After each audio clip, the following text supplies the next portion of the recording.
एक वीडियो में खेसारी भैया का सारा सिस्टम मिला दिया। का कहली हरे खेसारी लाल के गरिया उड़िया दिली का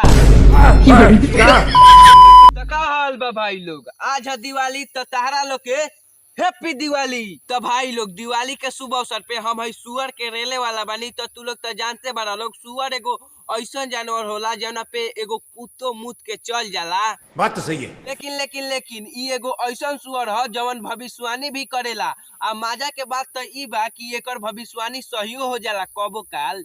क्या बात है। तो तू लोग तो जानते बारो लोग खेसारी लाल के एगो गाना आइल ह ले चल गंगा किनारे। आ ई उ गानवा के भविष्यवाणियों कर देलक ह। जानता रह लोग देखा जान लोग तो देखा लोग कौन सर नहीं बच पाएंगे उस गाने का आगे। हाँ लिख के ले लो। एकर भविष्यवाणी 100 में 20% सही हो गई। काहे कि खेसारी लाल के गाना 4 नंबर ट्रेंडिंग में चलता 15 घंटा में। जलवा है हमारा। लेकिन ईश्वर इहे बात केले कि अपन चैनल पे 100 गो वीडियो डाली। सही पकड़े हैं। हम तो इहे सोचतानी कि एकर हाल मनहूस पांडे ऐसा मत हो जाओ। कोनो एकरो के पैंट जमा खोलवा के होटल में उठक बैठक मत करवाए लगो। मगर क्यों है कि ई खेसारी लाल के दोनों अंडवा पे झूलते रहेला।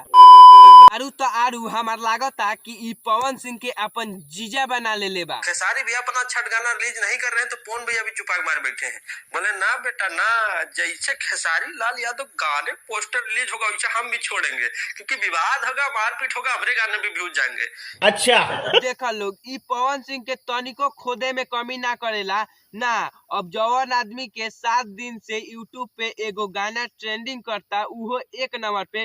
अब उहो आदमी लाग जाई दूसरा के फेरा में कि एकर गाना रिलीज होई तो हमो रिलीज करेम। ओही ला तो हम एकरा के पवन सिंह के साली कहतानी। काहे कि खोदे के काम सालिए के नु होला। तो अब हमनी एकरा से कुछ सवाल पूछे के। तो बबुओ बोल दीपावली में केकर पूजा कइल जाला? खेसारी लाल यादव। बिहार के मुख्यमंत्री के ह? खेसारी लाल यादव। भारत के प्रधानमंत्री के ह? खेसारी लाल यादव। आ तोर गाड़ में हाथना बड़का डाले वाला के ह? खेसारी लाल यादव। तो भाई लोग एकरा से कुछ सवाल पूछाइल ह तो एकर इनाम लेहे के हक बनता नु। तो कैमरामैन दे म्यूजिक।